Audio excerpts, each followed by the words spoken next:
So for those who aren't familiar, I know you've talked about it many times on your show, but it's called the Brief Critical Study, which was endorsed by Cardinals Ottaviani and Bacci after Paul VI issued Missale Romanum in April of 1969.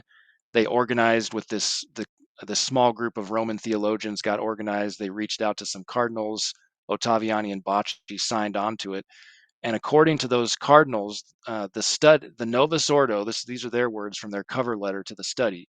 The Novus Ordo represents, both as a whole and in its details, a striking departure from the Catholic theology of the Mass as it was formulated in Session 22 of the Council of Trent. That's from their cover letter. The brief critical study likewise concludes in its pages, quote, "It is evident that the Novus Ordo has no intention of presenting the faith as taught by the Council of Trent, to which nonetheless the Catholic conscience is bound forever.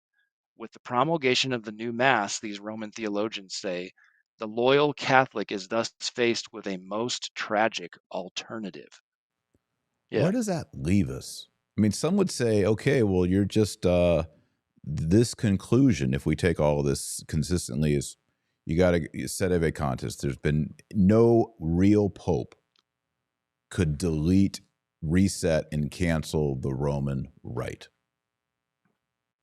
How? But then we're left Well, I with think, this interregnum from 1958 till now. And how do you understand the apostolic and juridical nature of the church from 1958 till now? How does that work? So there has to be some way of understanding what has happened and how we go back. And the second thing is, for all the people watching right now who are committed to the traditional Latin Mass, if Francis hits the delete button in April or May, then what? mhm. You got any good answers on those two topics? I have one thing that comes to mind, which I know Okay. you've discussed this quote recently, is it's very important to understand um, that as Benedict XVI finally acknowledged in the year 2007, that the 1962 missal, in his words, quote, "was never juridically abrogated and consequently in principle was always permitted."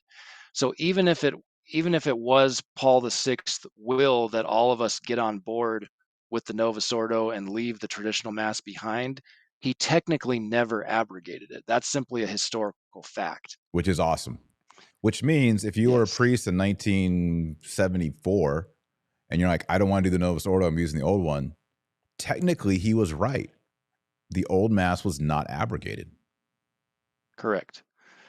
And it wasn't because it can't be. I mean, that's the point, and that's the point that Benedict made in his.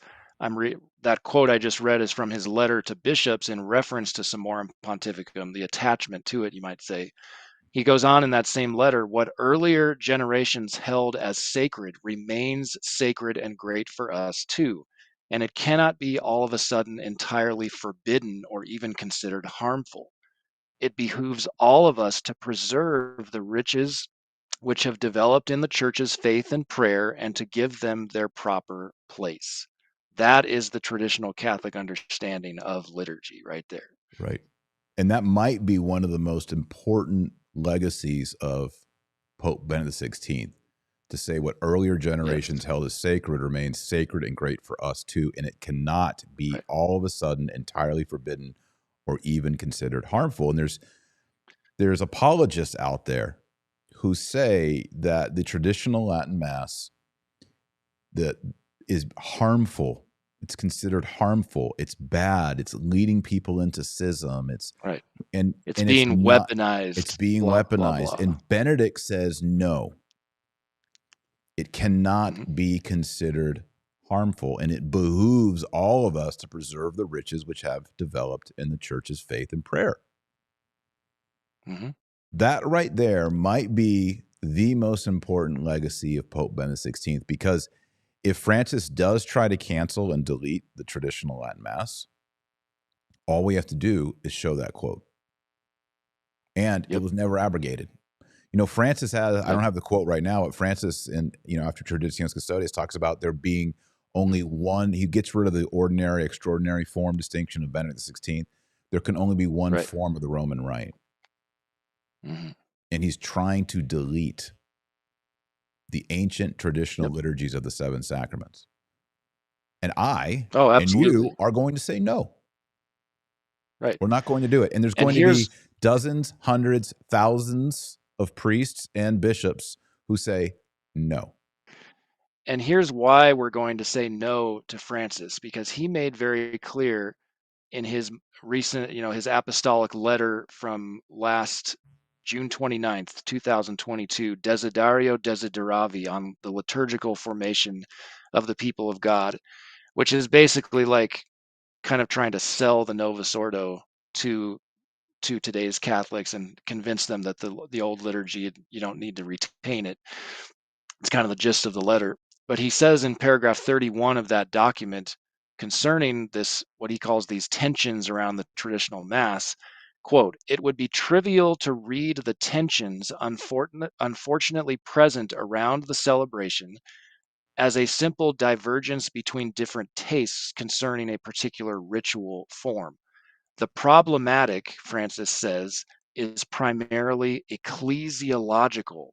That is huge, because what he is saying is that the tensions which exist between Catholics who embrace the liturgical form and those who resist it are based not on what he calls different tastes, but on divergent ecclesiologies. That is, on fundamentally different doctrinal positions about the church's very nature.